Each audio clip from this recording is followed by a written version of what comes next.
একটা ৯ বছরের বাচ্চা মেয়ের বুদ্ধিতে বেঁচে যায় বিমানে থাকা ২০০ জন যাত্রী। গল্প শুরু হয় একদিন এক যাত্রীবাহী বিমানে হঠাৎ এক ছোট মেয়ে বলে ওঠে, বাম ইঞ্জিনে বিস্ফোরণ, ককপিটের কাঁচ ভেঙে যাবে। সবাই বিরক্ত হয়ে যায়, কারণ প্লেনের সামান্য ঝাঁকুনি বাতাসের কারণে হয়েছিল। কিন্তু ঠিক তখনই জানালার কাঁচ ভেঙে যায়। সহকারী পাইলট প্রায় বাইরে ছিটকে পড়ে। কেবিনের ভেতর তীব্র ঝাঁকুনি। কিছু যাত্রী হেসে বলে, আরে রোলার কোস্টারের মতো লাগছে। মেয়েটা কাঁপা গলায় বলে, এটা বাতাস না, ইঞ্জিন বিস্ফোরণ। কেউ বিশ্বাস করে না। কেউ জানে না এই ৯ বছরের মেয়েটা আসলে ৬০ বছর আগের বিশ্ববিখ্যাত নারী পাইলট, যিনি দুর্ঘটনায় মারা গিয়ে এই মেয়ের শরীরে ফিরে এসেছেন। সে বুঝে যায় এই প্লেন বাঁচাতে তাকে পাঠানো হয়েছে। সে কাঁদতে কাঁদতে বলে, আমাকে পাইলটের রুমে যেতে দিন, ওখানে আর কেউ প্লেন চালাতে পারবে না। এয়ার হোস্টেসরা হেসে উড়িয়ে দেয়, তুমি বাচ্চা, ঢুকতে পারবে না। হঠাৎ আবার ঝাঁকুনি। এক যাত্রী জানালায় ধাক্কা খেয়ে আধা শরীর বাইরে ঝুলে পড়ে। অক্সিজেন কমে যায়। সবাই চিৎকার করছে। মেয়েটা বুঝে যায় দেরি করলে মা এবং ২০০ জন যাত্রী মারা যাবে। সে দরজায় ধাক্কা দেয়, সাড়া নেই। সবাই বলে এই মেয়ের জন্যই সব হচ্ছে। মেয়েটা চিৎকার করে, দেরি করলে সবাই মরবে। শেষমেশ সে জরুরি কোড দিতে যায়। তার মা প্রথমে বাধা দেয়, কিন্তু মেয়েটা বলল, মা বিশ্বাস করো, আমি কাউকে মরতে দেব না। মা কাঁপা হাতে সরে দাঁড়ায়। মেয়েটা সর্বোচ্চ জরুরি কোড দেয়, যা শুধু বিশিষ্ট লোকজনই জানে। পাইলট রুমে ঢুকতেই সবাই স্তব্ধ। রুম,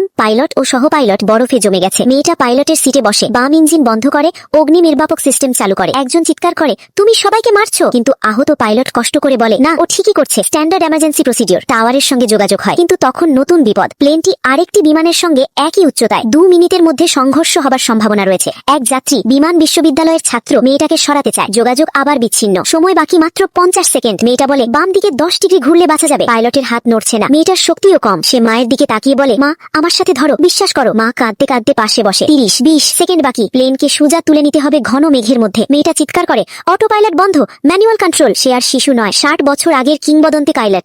আর ৫ সেকেন্ড বাকি। মেয়েটা মায়ের হাত শক্ত করে ধরে। এই জীবনে আমি সবাইকে বাঁচাবো। কন্ট্রোল ঠেলে দেয়। দুটি প্লেন অল্পের জন্য পাশ কাটায়। কেবিনে নেমে আসে নিস্তব্ধতা। তারপর কান্না, চিৎকার, আনন্দ। সবাই বেঁচে গেছে। কেউ জানে না এই অলৌকিক বাঁচার পেছনে ছিল এক ছোট মেয়ের শরীরে ফিরে আসা মহান পাইলটের আত্মা।